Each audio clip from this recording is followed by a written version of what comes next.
Hi ಎಲ್ಲರಿಗೂ ನಮಸ್ಕಾರ. Welcome back to our YouTube channel. So ಈಗ ನೋಡ್ತಾ ಹೋಗೋಣ ಹ್ಯೂಮನ್ ಬಾಡಿ ಆರ್ಗನ್ಸ್, ಮಾನವ ದೇಹದ ಅಂಗಗಳು. ಇದು ಕೂಡ ನಿಮ್ಗೆ ಟಿಇಟಿ ನಲ್ಲಿ ಇರುವಂತದ್ದು.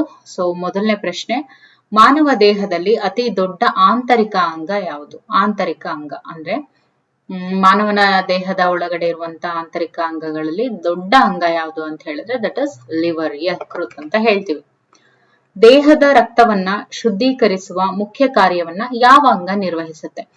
ದೇಹದ ರಕ್ತವನ್ನ ಶುದ್ಧೀಕರಿಸುವಂತಹ ಮುಖ್ಯ ಕಾರ್ಯವನ್ನ ಮಾಡುವಂಥದ್ದು ಕಿಡ್ನಿ. ಜೀರ್ಣಾಂಗ ವ್ಯವಸ್ಥೆಯ ಪ್ರಮುಖ ಅಂಗ ಯಾವುದು? ಜೀರ್ಣಾಂಗ ವ್ಯವಸ್ಥೆ ಅಂದ್ರೆ ಡೈಜೆಸ್ಟಿವ್ ಸಿಸ್ಟಮ್. ಈ ಡೈಜೆಸ್ಟಿವ್ ಸಿಸ್ಟಮ್ ಅಲ್ಲಿ ಪ್ರಮುಖ ಅಂಗ ಯಾವುದು ಅಂತ ಅಂದ್ರೆ ಹೊಟ್ಟೆ. ಓಕೆ, ಯಾವ ಅಂಗವು ದೇಹದ ರಕ್ತ ಪರಿಚಲನಾ ವ್ಯವಸ್ಥೆಯ ಕೇಂದ್ರವಾಗಿದೆ? ಬ್ಲಡ್ ಸರ್ಕ್ಯುಲೇಷನ್ ನ ಮೇನ್ ಸೆಂಟರ್ ಅಂತ ಹೇಳಿದ್ರೆ ದಟ್ ಇಸ್ ಹಾರ್ಟ್. ಮಾನವ ದೇಹದ ಅತಿ ದೊಡ್ಡ ಅಂಗ ಯಾವುದು? ಮಾನವ ದೇಹದ ಅತಿ ದೊಡ್ಡ ಅಂಗ ಅಂತ ಕೇಳಿದ್ದಾರೆ. So that is skin. Okay, ನರಮಂಡಲದ ಪ್ರಮುಖ ಅಂಗ ಯಾವುದು? ಬ್ರೈನ್. ಓಕೆ, ಯಾವ ಅಂಗವು ಪಿತ್ತರಸವನ್ನ ಉತ್ಪಾದಿಸುತ್ತೆ? ಬೈಲನ್ನ ಉತ್ಪಾದಿಸುವಂತದ್ದು ದಟ್ ಇಸ್ ಯಕೃತ್, ಲಿವರ್. ಶ್ವಾಸಕೋಶದ ಮುಖ್ಯ ಕಾರ್ಯ ಏನು? ಶ್ವಾಸಕೋಶದ ಮುಖ್ಯ ಕಾರ್ಯ ಏನು ಅಂದ್ರೆ ಅನಿಲಗಳ ವಿನಿಮಯ ಅದರ ಮುಖ್ಯ ಕಾರ್ಯ. ದೇಹದ ಯಾವ ಅಂಗವು ಯೂರಿಯಾವನ್ನ ಉತ್ಪಾದಿಸುತ್ತೆ? ದೇಹದ ಯಾವ ಅಂಗ ಯೂರಿಯಾವನ್ನ ಉತ್ಪಾದಿಸುತ್ತೆ?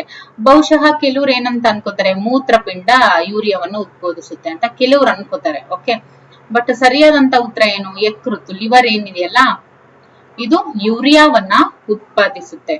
ಓಕೆ, ಹೈಪೋಥೆಲಾಮಸ್ ದೇಹದ ಯಾವ ಅಂಗದ ಭಾಗವಾಗಿದೆ ಅಂದ್ರೆ ಅದು ಮೆದುಳು. ಯಾವ ಅಂಗವು ರಾಸಾಯನಿಕ ಕಾರ್ಖಾನೆ ಅಂದ್ರೇನು, ಕೆಮಿಕಲ್ ಫ್ಯಾಕ್ಟರಿ ಅಂತ ಕರೆಯಲ್ಪಡುತ್ತೆ ಅಂದ್ರೆ ನೋಡಿ ಲಿವರ್. ಓಕೆ, ಲಿವರ್ ಅನ್ನ ಕೆಮಿಕಲ್ ಫ್ಯಾಕ್ಟರಿ ಅಂತ ಹೇಳ್ತಾರೆ. ಜೊತೆಗೆ ಅಲ್ಲಿ ಯೂರಿಯಾ ಉತ್ಪಾದನೆ ಆಗುತ್ತೆ. ಓಕೆ, ಆಮೇಲೆ ದೇಹದ ರಕ್ತದೊತ್ತಡ ನಿಯಂತ್ರಿಸುವಲ್ಲಿ ಯಾವ ಅಂಗವು ಪ್ರಮುಖ ಪಾತ್ರ ವಹಿಸುತ್ತೆ? ದೇಹದ ರಕ್ತದೊತ್ತಡ ಅಂದ್ರೆ ಮೀನ್ಸ್ ಬ್ಲಡ್ ಪ್ರೆಷರ್ ಏನಿರುತ್ತೆ ಅದನ್ನ ನಿಯಂತ್ರಿಸೋದ್ರಲ್ಲಿ ಯಾವ ಅಂಗ ಪ್ರಮುಖ ಪಾತ್ರ ವಹಿಸುತ್ತೆ? ಬ್ಲಡ್ ಪ್ರೆಷರ್ ಅಂತ ಹೇಳಿದ್ರೆ ದಟ್ ಇಸ್ ಕಿಡ್ನಿ. ಓಕೆ, ಮೂತ್ರಪಿಂಡ. ದೇಹದ ಯಾವ ಅಂಗವು ದೇಹದ ಉಷ್ಣತೆಯನ್ನ ನಿಯಂತ್ರಿಸುತ್ತೆ? ದೇಹದ ಉಷ್ಣತೆಯನ್ನ ಚರ್ಮ, ಮೆದುಳು, ಯಕೃತ್ ಇವೆಲ್ಲವೂ ಕೂಡ ನಿಯಂತ್ರಿಸ್ತವೆ. ಓಕೆ, ಯಾವ ಅಂಗವು ಆಹಾರದಲ್ಲಿನ ಪ್ರೋಟೀನ್ ಗಳನ್ನ ಜೀರ್ಣಿಸೋದಕ್ಕೆ ಸಹಾಯ ಮಾಡ್ತವೆ? ಯಾವ ಅಂಗ ಆಹಾರದಲ್ಲಿನ ಪ್ರೋಟೀನ್ ಗಳನ್ನ ಜೀರ್ಣಿಸೋದಕ್ಕೆ ಸಹಾಯ ಮಾಡುತ್ತೆ ಅಂತ ಹೇಳಿದ್ರೆ ಅದು ಹೊಟ್ಟೆ. ಯಾವ ಅಂಗವು ದೇಹದ ಸಮತೋಲನವನ್ನ ನಿಯಂತ್ರಿಸುತ್ತೆ? ನೋಡಿ, ಬಾಡಿನ ಬ್ಯಾಲೆನ್ಸ್ ಮಾಡೋದು ಯಾವುದು ಅಂದ್ರೆ ಕಿವಿ. ಅದಕ್ಕೆ ಜಾಸ್ತಿ ಕಿವಿಗೆ ಹತ್ತಿ ಇಟ್ಕೋಬೇಕು ಅಂತ ಹೇಳ್ತಾರೆ. ಓಕೆ, ಅದೇ ನಮ್ಮ ಬಾಡಿಯನ್ನ ಬ್ಯಾಲೆನ್ಸ್ ಮಾಡುತ್ತೆ. ಆಮೇಲೆ ದೇಹದ ಮೆಟಾಬಾಲಿಸಮ್ ಅನ್ನ ನಿಯಂತ್ರಿಸೋದು ಯಾವ ಅಂಗ ಅಂತ ಹೇಳಿದ್ರೆ ನೋಡಿ, ಮೆಟಾಬಾಲಿಸಮ್ ಅಂತ ಹೇಳಿದಾಗ ಥೈರಾಯ್ಡ್ ಗ್ರಂಥಿ. ಓಕೆ, ಈ ಥೈರಾಯ್ಡ್ ಗ್ರಂಥಿ ಏನಿದೆ, ಈ ಥೈರಾಯ್ಡ್ ಗ್ಲ್ಯಾಂಡ್ ಇದು ಮೆಟಾಬಾಲಿಸಮ್ ನಿಯಂತ್ರಿಸುವಂತ ಅಂಗ ಆಗಿದೆ. ಮಾನವ ದೇಹದಲ್ಲಿ ಅತಿ ಚಿಕ್ಕ ಗ್ರಂಥಿ ಅಂತ ಹೇಳಿದ್ರೆ ಪೀನಲ್ ಗ್ರಂಥಿ. ಆಹಾರದ ಜೀರ್ಣಕ್ರಿಯೆಯಲ್ಲಿ ಹೈಡ್ರೋಕ್ಲೋರಿಕ್ ಆಮ್ಲವನ್ನ ಉತ್ಪಾದಿಸುವಂತ ಅಂಗ ಯಾವುದು ಅಂತ ಹೇಳಿದ್ರೆ ದಟ್ ಇಸ್ ಹೊಟ್ಟೆ. ಯಕೃತ್ತು ಯಾವ ರೀತಿಯ ಕೋಶಗಳನ್ನ ಒಳಗೊಂಡಿದೆ? ಯಕೃತ್ ಇದೆಯಲ್ಲ ಅದು ಯಾವ ರೀತಿಯ ಕೋಶಗಳನ್ನ ಒಳಗೊಂಡಿದೆ? ಯಕೃತ್ ಅಂದ್ರೇನು? ಲಿವರ್. ಈ ಲಿವರ್ ಅಲ್ಲಿ ಯಾವ ರೀತಿಯ ಸೆಲ್ಸ್ ಇರುತ್ತೆ ಅಂದ್ರೆ ಹೆಪಾಟೋಸೆಲ್ಸ್ ಅಂತ ಹೇಳ್ತೀವಿ. ಏನು? ಹೆಪಾಟೋಸೈಟ್ಸ್. ಓಕೆ, ಹೆಪಾಟೋಸೈಟ್ಸ್ ಅಂತ ಹೇಳ್ತೀವಿ. ಈ ರೀತಿಯಾದಂತಹ ಸೆಲ್ಗಳು ಅಲ್ಲಿರ್ತವೆ. ಇನ್ನು ಮೆದುಳಿನ ಯಾವ ಭಾಗವು ದೇಹದ ಉಸಿರಾಟ ಮತ್ತು ಹೃದಯ ಬಡಿತವನ್ನ ನಿಯಂತ್ರಿಸುತ್ತೆ? ನೋಡಿ, ದೇಹದ ಉಸಿರಾಟ ನಾವಿವಾಗ ಏನ್ ಆಡ್ತಾ ಇದೀವಿ ಉಸಿರಾಟ, ಅದು ಪ್ಲಸ್ ಹೃದಯ ಬಡಿತ ಇವೆರಡನ್ನು ಕಂಟ್ರೋಲ್ ಮಾಡುವಂತದ್ದು ಯಾವುದು ಅಂತ ಹೇಳಿದ್ರೆ ಮೆಡುಲಾ ಒಬ್ಲಾಂಗೇಟಾ, MO. ಓಕೆ, ರಕ್ತವು ಶುದ್ಧಗೊಳ್ಳುವಾಗ ಅದು ಎಲ್ಲಿಂದ ಹೊರಹಾಕಲ್ಪಡುತ್ತೆ ಅಂದ್ರೆ ಅದು ಇವಾಗ ಪ್ಯೂರಿಫಿಕೇಶನ್ ಆಗ್ಬೇಕಾದ್ರೆ ಮೂತ್ರಪಿಂಡದಿಂದ ಹೊರಹಾಕಲ್ಪಡುತ್ತೆ. ದೇಹದ ಯಾವ ಅಂಗವು ಪೋಷಕಾಂಶಗಳ ಸಂಗ್ರಹ ಕೇಂದ್ರ ಆಗಿದೆ? ನೋಡಿ, ದೇಹದಲ್ಲಿ ಇರುವಂತ ಯಾವ ಅಂಗ ನ್ಯೂಟ್ರಿಯೆಂಟ್ಸ್ ಅನ್ನೆಲ್ಲ ಸ್ಟೋರೇಜ್ ಮಾಡ್ಕೊಂಡಿದೆ ಅಂದ್ರೆ ಅದು ಯಕೃತ್. ಮೆದುಳಿನ ಯಾವ ಭಾಗವು ಬುದ್ಧಿಶಕ್ತಿ ಮತ್ತು ಪ್ರಜ್ಞೆಯನ್ನ ನಿಯಂತ್ರಿಸುತ್ತೆ? ಉಸಿರಾಟ ಮತ್ತು ಹೃದಯ ಬಡಿತವನ್ನ ಮೆಡುಲಾ ಒಬ್ಲಾಂಗೇಟಾ, ಬುದ್ಧಿಶಕ್ತಿ ಮತ್ತು ಪ್ರಜ್ಞೆಯನ್ನ ಸೆರೆಬ್ರಮ್. ಯಾವುದು? ಸೆರೆಬ್ರಮ್ ಏನಿದೆಯಲ್ಲ ಇದು ಇಂಟೆಲಿಜೆನ್ಸ್ ಮತ್ತೆ ಕಾನ್ಶಿಯಸ್ನೆಸ್ ಇದನ್ನ ನಿಯಂತ್ರಿಸುತ್ತೆ. ಮಾನವನ ಹೃದಯವು ಎಷ್ಟು ಕೋಣೆಗಳನ್ನ ಹೊಂದಿದೆ? 4 ಚೇಂಬರ್ಸ್ ಅನ್ನ ಒಳಗೊಂಡಿದೆ. ಅಂಡ್ ಯಾವ ಅಂಗವು ರಕ್ತದಲ್ಲಿನ ಸಕ್ಕರೆಯ ಪ್ರಮಾಣವನ್ನ ನಿಯಂತ್ರಿಸುತ್ತೆ ಅಂದ್ರೆ ಅದು ಮೇದೋಜೀರಕ ಗ್ರಂಥಿ. ಮಾನವನ ದೇಹದಲ್ಲಿರುವಂತಹ ಮೂಳೆಗಳ ಸಂಖ್ಯೆ ಎಷ್ಟು ಅಂತ ಹೇಳಿದ್ರೆ 206. Okay, 206. No more confusions. 206. Okay, ಮೂತ್ರಪಿಂಡದ ಕ್ರಿಯಾತ್ಮಕ ಮತ್ತು ರಚನಾತ್ಮಕ ಘಟಕ ಯಾವುದು? That is nephron. ಶ್ವಾಸಕೋಶದ ಚಿಕ್ಕ ಗಾಳಿಯ ಚೀಲಗಳನ್ನ ಏನಂತ ಕರೀತಾರೆ? ಶ್ವಾಸಕೋಶದ ಚಿಕ್ಕ ಗಾಳಿಯ ಚೀಲಗಳನ್ನ ಆಲ್ವಿಯೋಲೈ ಅಂತ ಹೇಳಿ ಕರೀತಾರೆ. ಯಾವ ಅಂಗವು ರಕ್ತವನ್ನ ಶ್ವಾಸಕೋಶಕ್ಕೆ ಪಂಪ್ ಮಾಡುತ್ತೆ ಅಂದ್ರೆ ಅದು ಬಲಭಾಗದ ಕುಹುರ. ಇದು ಏನಿದೆ ರಕ್ತವನ್ನ ಶ್ವಾಸಕೋಶಕ್ಕೆ ಪಂಪ್ ಮಾಡುತ್ತೆ. ದೇಹದ ರೋಗ ನಿರೋಧಕ ಶಕ್ತಿಯನ್ನ ಯಾವ ಅಂಗ ಅಂದ್ರೆ ರೋಗ ನಿರೋಧಕ ವ್ಯವಸ್ಥೆಗೆ ಯಾವ ಅಂಗ ಮುಖ್ಯವಾಗಿದೆ ಅಂತ ಹೇಳಿದ್ರೆ ಯಕೃತ್ತು ಮತ್ತೆ ಮೂಳೆ ಮಜ್ಜೆ. ಓಕೆ, ಯಕೃತ್ತು ಮತ್ತೆ ಮೂಳೆ ಮಜ್ಜೆ ಏನಿದೆಯಲ್ಲ, ದಿಸ್ ಇಸ್ ವೆರಿ ಇಂಪಾರ್ಟೆಂಟ್. ಇದು ಇಮ್ಯೂನ್ ಸಿಸ್ಟಮ್ಗೆ ತುಂಬಾನೇ ಮುಖ್ಯ ಅಂಗಗಳು. ಇನ್ನು ಹೊಟ್ಟೆಯ ಯಾವ ಭಾಗವು ಸಣ್ಣ ಕರುಳಿಗೆ ಆಹಾರವನ್ನ ಕಳಿಸುತ್ತೆ ಅಂದ್ರೆ ನೋಡಿ, ಹೊಟ್ಟೆಯಲ್ಲಿ ಇರುವಂತ ಪೈಲೋರಸ್, ಓಕೆ, ಪೈಲೋರಸ್ ಅನ್ನುವಂತಹ ಭಾಗ ಏನಿದೆ ಇದು ಸಣ್ಣ ಕರುಳಿಗೆ ಆಹಾರವನ್ನ ಕಳಿಸುತ್ತೆ. ಓಕೆ, ಸೊ ಸಣ್ಣ ಕರುಳಿಗೆ ಆಹಾರವನ್ನ ಕಳಿಸುವಂತಹ ಹೊಟ್ಟೆಯ ಭಾಗ ಬಂದು ಪೈಲೋರಸ್.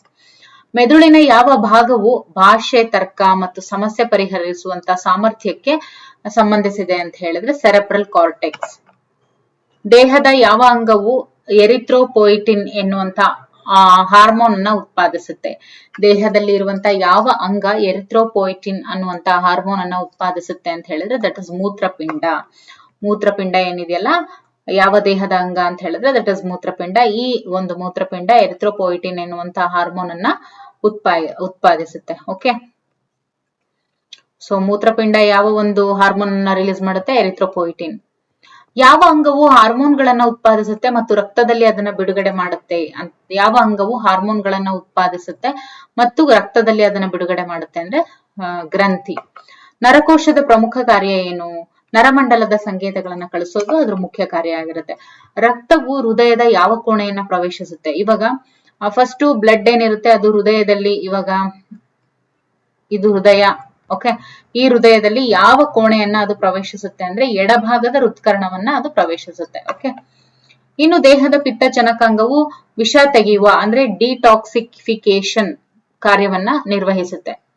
ದೇಹದ ಪಿತ್ತಜನಕಾಂಗವು ವಿಷ ತೆಗೆಯುವ ಕಾರ್ಯವನ್ನ ಹೇಗೆ ನಿರ್ವಹಿಸುತ್ತೆ ಅಂದ್ರೆ ವಿಷಕಾರಿ ವಸ್ತುಗಳನ್ನ ವಿಷರಹಿತ ಸಂಯುಕ್ತಗಳಾಗಿ ಪರಿವರ್ತಿಸೋದ್ರಿಂದ ಇದು ಈ ರೀತಿಯಾಗಿ ನಿರ್ವಹಿಸುತ್ತೆ.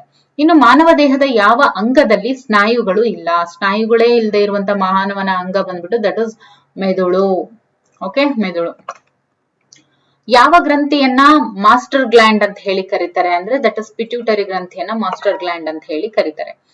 ಅಣುಗಳನ್ನ ಕರಗಿಸಿ ದೇಹಕ್ಕೆ ಶಕ್ತಿಯನ್ನ ಒದಗಿಸುವ ಮುಖ್ಯ ಪಾತ್ರವನ್ನ ಯಾವ ಅಂಗ ನಿರ್ವಹಿಸುತ್ತೆ? ನೋಡಿ, ಅಣುಗಳನ್ನ ಕರಗಿಸಿ ದೇಹಕ್ಕೆ ಶಕ್ತಿಯನ್ನು ಒದಗಿಸುವಂತ ಮುಖ್ಯ ಕಾರ್ಯವನ್ನ ನಿರ್ವಹಿಸುವುದು that is none other than liver, ಯಕೃತ್. ರಕ್ತವು ದೇಹದ ಎಲ್ಲಾ ಭಾಗಗಳಿಂದ ಹೃದಯಕ್ಕೆ ಹೇಗೆ ಮರಳುತ್ತೆ? ನೋಡಿ, ರಕ್ತ ಏನಿರುತ್ತೆ ದೇಹದ ಎಲ್ಲಾ ಭಾಗಗಳಿಂದ ಹೃದಯಕ್ಕೆ ಮತ್ತೆ ಹೆಂಗ್ ವಾಪಸ್ ಬರುತ್ತೆ ಅಂದ್ರೆ ಸಿರೆಗಳ ಮೂಲಕ ವಾಪಸ್ ಬರುತ್ತೆ. ಯಾವ್ದ್ರ ಮೂಲಕ? ಸಿರೆಗಳ ಮೂಲಕ ವಾಪಸ್ ಬರುತ್ತೆ.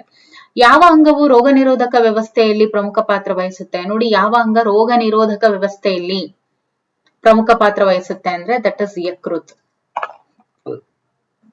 ದೇಹದಲ್ಲಿ ಹಾರ್ಮೋನ್ಗಳನ್ನು ಉತ್ಪಾದಿಸುವ ಮತ್ತು ಅವುಗಳ ಕಾರ್ಯನಿರ್ವಹಣೆಯನ್ನ ನಿಯಂತ್ರಿಸುವ ಗ್ರಂಥಿಗಳು ಯಾವ್ಯಾವು? ಹಾರ್ಮೋನ್ಗಳನ್ನ ಉತ್ಪಾದಿಸ್ತವೆ, ಜೊತೆಗೆ ಹಾರ್ಮೋನ್ಗಳ ಕಾರ್ಯನಿರ್ವಹಣೆಯನ್ನು ಕೂಡ ಕಂಟ್ರೋಲ್ ಮಾಡ್ತವೆ.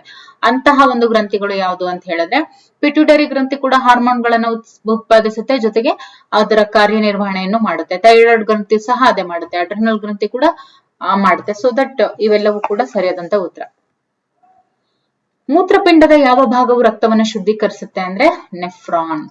ಹೃದಯದ ಯಾವ ಅಂಗವು ಆಮ್ಲ ಮತ್ತು ಪ್ರತ್ಯಾಮ್ಲದ ಸಮತೋಲನವನ್ನ ಕಾಪಾಡುತ್ತೆ? ಹೃದಯದ ಯಾವ ಅಂಗ ಆಮ್ಲ ಮತ್ತು ಪ್ರತ್ಯಾಮ್ಲ ಇವೆರಡರ ಸಮತೋಲನವನ್ನ ಕಾಪಾಡುತ್ತೆ ಅಂತ ಹೇಳಿದ್ರೆ ಶ್ವಾಸಕೋಶ ಮತ್ತು ಮೂತ್ರಪಿಂಡ.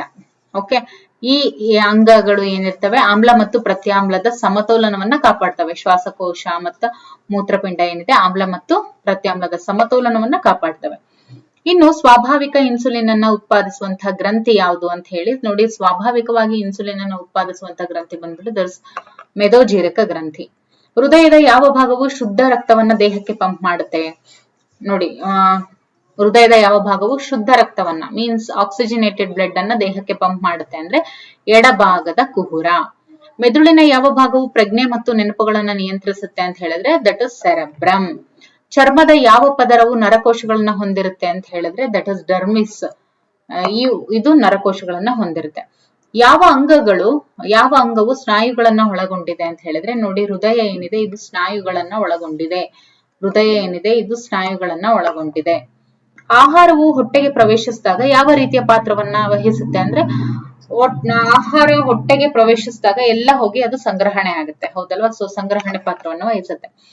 ರಕ್ತವು ಹೃದಯದಿಂದ ಯಾವ ಅಪಧಮನಿಯ ಮೂಲಕ ಹೊರ ಹೋಗುತ್ತೆ? ನೋಡಿ, ಹೃದಯದಿಂದ ಯಾವ ಅಪಧಮನಿಯ ಮೂಲಕ ಹೊರ ಹೋಗುತ್ತೆ ಅಂದ್ರೆ ಅದು ಅಯೋರ್ಟಾ ಮೂಲಕ ಹೊರ ಹೋಗುತ್ತೆ. ಓಕೆ, ಹೃದಯದ ಕವಾಟಗಳ ಕಾರ್ಯ ಏನು? ಹೃದಯದ ಕವಾಟಗಳ ಕಾರ್ಯ ಏನು ಅಂದ್ರೆ ರಕ್ತದ ಹರಿವನ್ನ ಒಂದು ದಿಕ್ಕಿನಲ್ಲಿ ನಿರ್ದೇಶಿಸುವುದು. ಹೃದಯದ ಕವಾಟಗಳ ಕಾರ್ಯ ಅಂದ್ರೆ ಹೃದಯದಲ್ಲಿ ಏನ್ ವಾಲ್ಸ್ ಇರುತ್ತೆ ಅದ್ರದ್ದು ಕಾರ್ಯ ಏನು ಅಂದ್ರೆ ರಕ್ತದ ಹರಿವನ್ನ ಒಂದು ದಿಕ್ಕಿನಲ್ಲಿ ನಿರ್ದೇಶಿಸುವುದು, ಅಂದ್ರೆ ಒಂದೇ ದಿಕ್ಕಿನಲ್ಲಿ ನಿರ್ದೇಶಿಸುವುದು. ಓಕೆ, ಯಾವ ಅಂಗವು ಪಿತ್ತರಸವನ್ನ ಸಂಗ್ರಹಿಸುತ್ತೆ ಅಂತ ಹೇಳಿದ್ರೆ ಅದು ಪಿತ್ತಕೋಶ. ಪಿತ್ತರಸವನ್ನ ಸಂಗ್ರಹಿಸುವುದು ಪಿತ್ತಕೋಶ. ಯಾವ ಅಂಗವು ದೇಹದ ರಕ್ಷಣಾ ವ್ಯವಸ್ಥೆಗೆ ಸಂಬಂಧಿಸಿದೆ ಅಂತ ಹೇಳಿದ್ರೆ ನೋಡಿ, ಮೂಳೆ ಮಜ್ಜೆ, ಆಮೇಲೆ ಪಿತ್ತಜನಕಾಂಗ, ಪ್ಲೀಹ, ಇವೆಲ್ಲ ಏನಿದಾವೆ ದೇಹದ ರಕ್ಷಣಾ ವ್ಯವಸ್ಥೆಗೆ ಸಂಬಂಧಿಸಿದೆ. ಯಾವ ಅಂಗವು ನಮ್ಮ ದೇಹಕ್ಕೆ ಜ್ಯೂಸ್ ಅನ್ನ ಉತ್ಪಾದಿಸುತ್ತದೆ ಅಂತ ಹೇಳಿದ್ರೆ ದಟ್ ಇಸ್ ಯಾವುದು? ಪಿತ್ತಜನಕಾಂಗ ಮತ್ತು ಮೆದೋಜೀರಕ ಗ್ರಂಥಿ. ಪಿತ್ತಜನಕಾಂಗ ಮತ್ತು ಮೆದೋಜೀರಕ ಗ್ರಂಥಿ ಇವೆಲ್ಲವೂ ಕೂಡ ಜ್ಯೂಸ್ ಅನ್ನ ಉತ್ಪಾದಿಸುತ್ತೆ. ಇನ್ನು ಮೂಳೆಗಳನ್ನ ಸ್ನಾಯುಗಳಿಗೆ ಜೋಡಿಸುವಂತ ಅಂಗಾಂಶ ಯಾವುದು? ನೋಡಿ, ಮೂಳೆಗಳನ್ನ ಸ್ನಾಯುಗಳಿಗೆ ಜೋಡಿಸುವಂತ ಅಂಗಾಂಶವನ್ನ ಸ್ನಾಯುರಜ್ಜು ಅಂತ ಹೇಳಿ ಕರೀತಾರೆ. ಯಾವ ಅಂಗವು ಗ್ಲೈಕೋಜನ್ ಅನ್ನ ಶೇಖರಿಸುತ್ತೆ ಅಂತ ಹೇಳಿದ್ರೆ ದಟ್ ಇಸ್ ಯಕೃತ್, ಲಿವರ್. ಮಾನವನ ಅತಿ ದೊಡ್ಡ ಅಂತಸ್ರಾವಕ ಗ್ರಂಥಿ ಅಂದ್ರೆ ಎಂಡೋಕ್ರೈನ್ ಗ್ಲ್ಯಾಂಡ್, ಅಂತಸ್ರಾವಕ ಗ್ರಂಥಿ ಯಾವುದು ಅಂತ ಹೇಳಿದ್ರೆ that is thyroid. Okay, thyroid ಏನಿದೆ ಇದು ಮಾನವನ ದೇಹದ ಅತಿ ದೊಡ್ಡ ಎಂಡೋಕ್ರೈನ್ ಗ್ಲ್ಯಾಂಡ್ ಆಗಿರುತ್ತೆ. ಇನ್ನು ರಕ್ತನಾಳಗಳಲ್ಲಿ ರಕ್ತ ಹೆಪ್ಪುಗಟ್ಟುವುದನ್ನ ತಡೆಯುವಂತ ಹೆಪಾರಿನ್ ಎಂಬ ಪ್ರೋಟೀನ್ ಅನ್ನ ಯಾವ ಅಂಗ ಉತ್ಪಾದಿಸುತ್ತೆ ಅಂತ ಹೇಳಿದ್ರೆ ಅದು ಕೂಡ ಯಕೃತ್ತೆ ಉತ್ಪಾದಿಸುತ್ತೆ.